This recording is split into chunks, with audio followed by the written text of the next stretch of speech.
Hi friends, இந்த வீடியோவில் நம்ம பார்க்க போகிறது பர்மனன்ட் மேக்னெட் மூவிங் காயில், அதாவது பிஎம்எம்சி அப்படின்னு சொல்லுவாங்க. இந்த இன்ஸ்ட்ருமெண்ட் எப்போவுமே இம்பார்ட்டண்ட்டாக ரிப்பீட்டடாக கேட்டுகிட்டே இருப்பாங்க, அந்தளவுக்கு ரொம்ப இம்பார்ட்டண்ட். இதை பற்றி இந்த வீடியோவில் பார்க்கலாம். எதுக்காக நம்ம பிஎம்எம்சி இன்ஸ்ட்ருமெண்ட் போகிறோம் அப்படின்னு பார்த்தீங்கன்னா, it gives accurate result for DC measurements. Okay, so accurate measurements வந்து கண்டிப்பாக இதில் கொடுக்கும். நெக்ஸ்ட் வந்து பார்த்தீங்கன்னா, PMMC works on the principles of motoring principle. ஏன் இது மோட்டரிங் பிரின்சிபல் சொல்கிறோம் அப்படின்னு பார்த்தீங்கன்னா, இந்த கண்டக்டர் இருக்குது இல்லைங்களா, அந்த கண்டக்டரை வந்து கரண்ட் கேரிங் கண்டக்டரை ரெண்டு மேக்னெட்டுக்கு நடுவில் வைக்கும் போது இட் ஃபீல்ஸ் சம் ஃபோர்ஸ். அதை தான் என்னன்னு சொல்லுவோன்னா மோட்டரிங் பிரின்சிபல். இந்த பிரின்சிபலில் தான் இந்த பிஎம்எம்சி ஒர்க் ஆகுது. நெக்ஸ்ட்டு நம்ம பார்க்க போகிறது, இது கேல்வனோமீட்டர் பேஸ் பண்ணி, கேல்வனோமீட்டர் என்ன பிரின்சிபலில் ஒர்க் ஆகுதோ அதே பிரின்சிபலில் தான் இந்த பிஎம்எம்சியும் ஒர்க் ஆகும். அதாவது நார்மலாகவே இந்த இதில் வந்து பர்மனன்ட் மேக்னெட் மூவிங் காயில்னு சொல்கிறோம் இல்லையா. இப்போ இதில் மேக்னெட் வந்து எப்படி இருக்கும்னா பர்மனண்ட்டாக இருக்கும், காயில் வந்து மூவிங், அதாவது அது வந்து மூவ் ஆகிற மாதிரி இருக்கும். அதனால தான் இந்த இன்ஸ்ட்ருமெண்ட் என்னன்னு சொல்லுவாங்கன்னா பர்மனன்ட் மேக்னெட் மூவிங் காயில் அப்படின்னு சொல்கிறோம். இதில் ஒரு பேசிக் பிரின்சிபல் என்ன யூஸ் பண்ணுறோம் அப்படின்னு பார்த்தீங்கன்னா, டி அர்சன்வால் பிரின்சிபல் யூஸ் பண்ணுறோம். அதாவது நம்ம இந்த கேல்வனோமீட்டரில் நம்ம யூஸ் பண்ணுவோம் இல்லையா, இந்த பிரின்சிபல் தான் நம்ம யூஸ் பண்ணுவோம். என்ன ஆகும் அப்படின்னு பார்க்கலாம். அதாவது ஒரு கண்டக்டர் இருக்குதுன்னு வச்சுக்கோங்க, அந்த கண்டக்டரில் எந்த அளவுக்கு கரண்ட் பாஸ் ஆகுதோ அந்த அளவுக்கு நமக்கு அந்த டிஃப்ளக்ஷன் வேல்யூ இருக்கும். அதாவது அந்த வேல்யூ வந்து மூவ் ஆகும் அப்படின்னு சொல்லுவாங்க, அந்த பாயிண்டர். ஸோ அதுதான் நம்ம கேல்வனோமீட்டரில் யூஸ் பண்ணுறோம். த சேம் பிரின்சிபல் இந்த பிஎம்எம்சி இன்ஸ்ட்ருமெண்ட்லேயும் நம்ம யூஸ் பண்ணுறோம். இதுதான் நம்மளோட constructional diagram of PMMC. So இந்த பிஎம்எம்சியில் பார்த்தீங்க அப்படின்னா, this is your magnet, north and சவுத்துன்னு இருக்கு இல்லையா, இதுதான் மேக்னெட். இது வந்து எப்படி இருக்குன்னா பர்மனன்ட் மேக்னெட்டாக இருக்கும். இந்த மிடில் இருக்கிற கோர் இருக்கு இல்லையா, இந்த கோர் வந்து எய்தர் உங்களுக்கு வந்து ரெக்டாங்குலர் ஷேப்பில் இருக்கலாம், இல்லைன்னா சர்க்குலர் ஷேப்பில் இருக்கலாம், இல்லை ஸ்பியர் ஷேப்பில் இருக்கலாம். பட் எல்லாமே எப்படி இருக்குன்னா யூனிஃபார்மாக இருக்கணும். இந்த கோர் எப்போவுமே எப்படி இருக்குன்னா யூனிஃபார்மாக இருக்கணும். அட் தி சேம் டைம் இதில் வந்து டேர்ன்ஸ் வந்து நம்பர் ஆஃப் டேர்ன்ஸ் அந்த ஒயர் வந்து கரெக்டாக ஃபைனாக அது வவுண்ட் பண்ணி வச்சுருப்பாங்க. ஸோ இங்கே வந்து பேலன்ஸ் வெயிட் இருக்கும். இந்த பேலன்ஸ் வெயிட் எதுக்காக அப்படின்னு பார்த்தீங்கன்னா, இப்போ இந்த ரெண்டுத்துக்கு நடுவில் ஒரு கோர் வச்சுருக்கோம் இல்லையா, இப்போ whenever the current passes through the core அப்படின்னா இந்த மேக்னெட்டால் என்ன ஆகும்னா சம் ஃபோர்ஸ் வில் ஃபீல். அது அந்த ஃபோர்ஸ்னால என்ன ஆகும்னா some deflection will occur. So அந்த டிஃப்ளக்ஷன் வந்து இந்த வெயிட் பேலன்ஸ் இருக்கு இல்லையா, இந்த கவுண்டர் வெயிட் அப்படின்னு சொல்லுவோம். இந்த கவுண்டர் வெயிட் மூலமாக இந்த பாயிண்டர் வந்து நமக்கு மூவ் ஆகும். இந்த மூவ் ஆகும்போது இங்கே தான் உங்களுக்கு என்ன இருக்குன்னா ஸ்கேல் இருக்கும். ஸோ அந்த ஸ்கேல் மூலமாக இந்த பாயிண்டர் எங்கே மூவ் ஆகுதோ அதை அக்யூரேட்டாக நம்ம மெஷர் பண்ணிக்கலாம். தட் மீன்ஸ் இங்கே இந்த டிஃப்ளக்ஷன் வந்து இந்த ஸ்கேலில் நமக்கு தெரியும். அதுதான் இந்த கன்ஸ்ட்ரக்ஷன். அதுதான் இங்கே வந்து பார்த்தீங்கன்னா கோர் வந்து உங்களுக்கு சிலிண்டர் சர்க்குலர் ஷேப்பில் கொடுத்துருக்காங்க.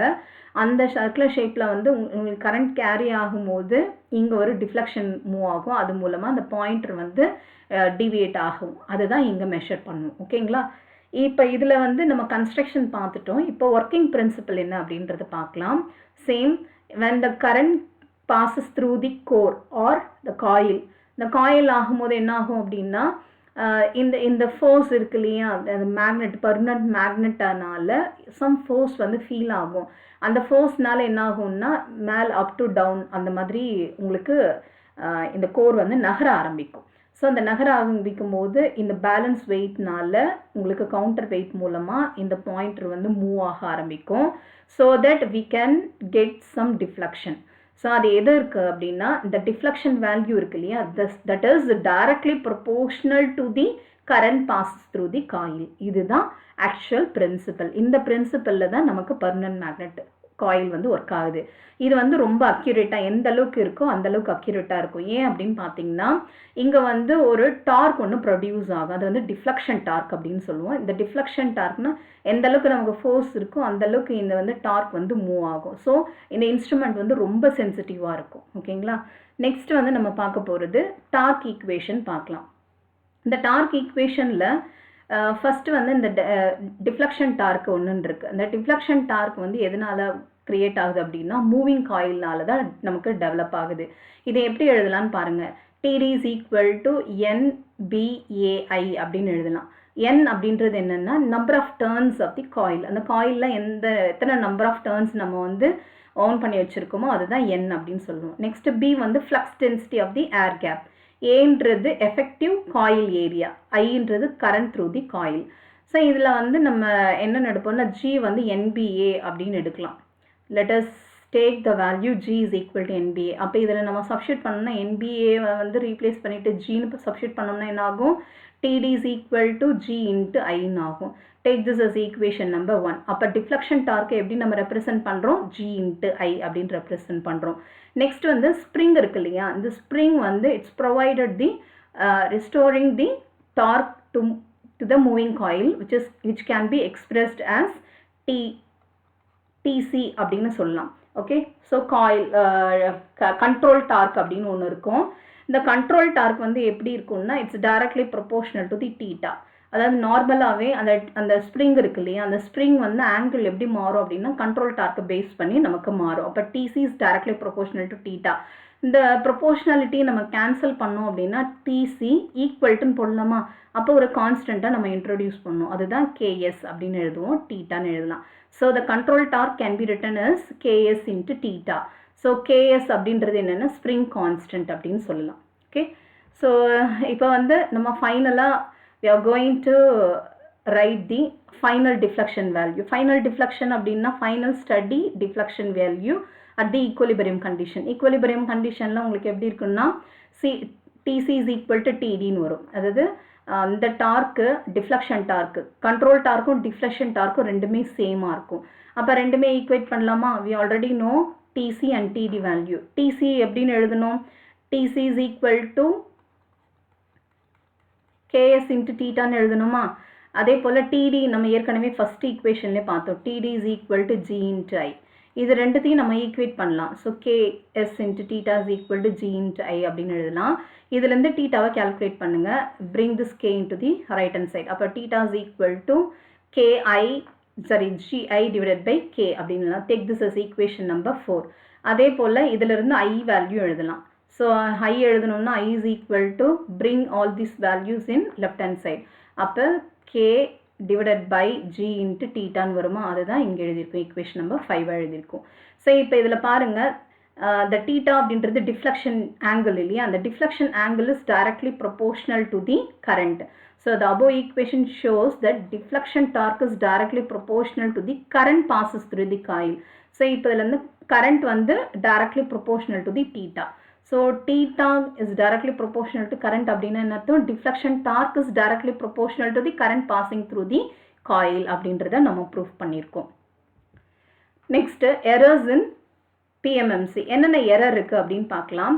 ஸோ ஃபஸ்ட்டு வந்து பார்த்தீங்கன்னா இட்ஸ் பிகாஸ் ஆஃப் மேக்னெட்டிக் அந்த மேக்னெட் இருக்கு இல்லையா, பர்மனன்ட் மேக்னெட்டால் சம் எரர்ஸ் வந்து அக்கர் ஆகிறதுக்கு நிறைய சான்சஸ் இருக்குது.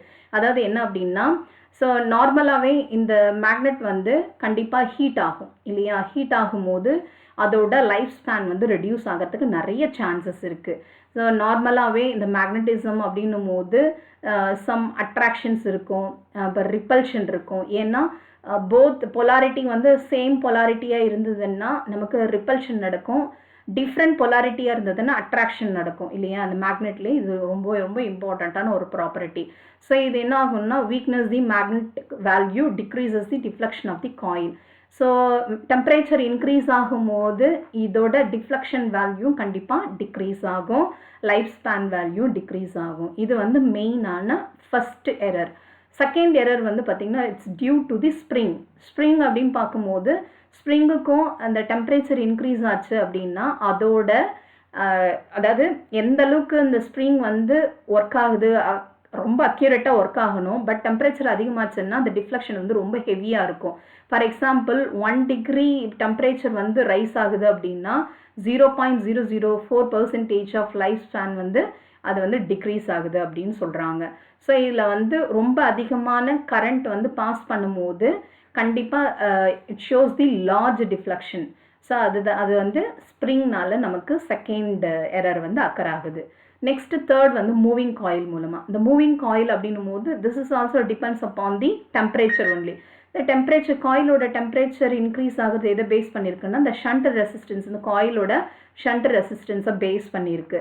ஓகே, இப்போ ஷண்ட் ரெசிஸ்டன்ஸ் வந்து அதை காப்பர் பேஸ் பண்ணியிருக்கிறதுனால அதோட வேல்யூ வந்து டவுன் ஆகிறதுக்கு நிறைய சான்சஸ் இருக்குது. இது 3 கண்டிஷன்ஸ் வந்து எரர் அக்கர் ஆகிறதுக்கு நிறைய சான்சஸ். ஒன்று வந்து permanent magnet due to the permanent magnet, due to the spring and due to the moving coil.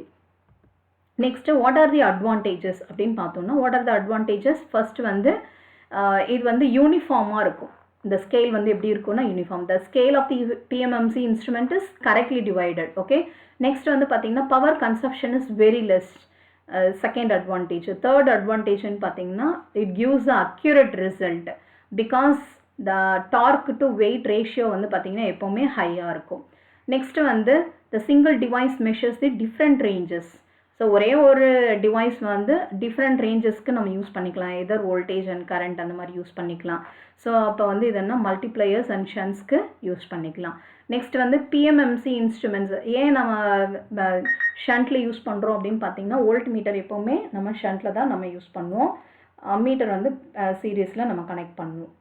Next வந்து லாஸ்ட் வந்து பார்த்தீங்கன்னா the PMMC instrument uses a self shielding magnet which is useful for the aerospace applications. இது வந்து ஒரு application ஓரியன்டான ஒரு advantage. Next வந்து disadvantage. என்னெல்லாம் டிஸ்அட்வான்டேஜ் அப்படின்னு பார்த்தீங்கன்னா, it's not applicable for AC. Only DC மெஷர்மெண்ட்ஸ்க்கு மட்டும்தான் யூஸ் பண்ண முடியும். ஏன் அப்படின்னு பார்த்தீங்கன்னா, இது வந்து 2 மார்க்கில் கேட்கறதுக்கு சான்சஸ் இருக்குது. why the PMMC instrument is used only for DC instead of AC அப்படின்னு கேட்டாங்கன்னா you can write this answer. என்ன அப்படின்னு பார்த்தீங்கன்னா, the alternating current வந்து எப்போவுமே வித் ரெஸ்பெக்ட் டு டைம் பீரியடில் தான் நமக்கு இருக்கும். த ரேபிட் வேரியேஷன்ஸ் இருக்கும். எப்போவுமே ஏசியில் வந்து பார்த்தீங்கன்னா அப்படியே ஹையில் தான் நமக்கு இருக்கும். அந்த டார்க் வந்து is also very high. So அப்போ பாயிண்டர் என்ன இருக்கும் அப்படின்னு பார்த்தீங்கன்னா, it's not able to follow the reversal as well as the deflection டார்க்கு அதை ஃபாலோ பண்ணவே முடியாது அந்த பாயிண்டர். அதுதான் மெயின் டிஸ்அட்வான்டேஜ். ஸோ அதனால் it's not used in AC. நம்ம வந்து எதில் மட்டும்தான் யூஸ் பண்ண முடியும்? டிசியில் மட்டும்தான் நம்ம யூஸ் பண்ண முடியும். ஏசியில் யூஸ் ஆகாது. நெக்ஸ்ட் வந்து பார்த்தீங்கன்னா காஸ்ட் வந்து பார்த்தீங்கன்னா when compared to moving coil instruments PMMC வந்து ரொம்ப அதிகமான காஸ்ட் இருக்கும். So these are the disadvantages. So இதில் எழுதும் போது நீங்கள் ரொம்ப நீட்டாக ஃபஸ்ட் என்ன பண்ணணும்னா what are the principles use பண்ணுறோம் அப்படின்றது எழுதிட்டு, கன்ஸ்ட்ரக்ஷன் டீட்டெயில்ஸ் எழுதுறது, பிரின்சிபல்ஸ் எழுதிட்டு, then you come for the torque equation எழுதிட்டு, what are the errors available in PMMC instruments, then advantage or disadvantage. இது எழுதுனீங்கன்னாவே போதும். You will be getting the full mark. Thank you.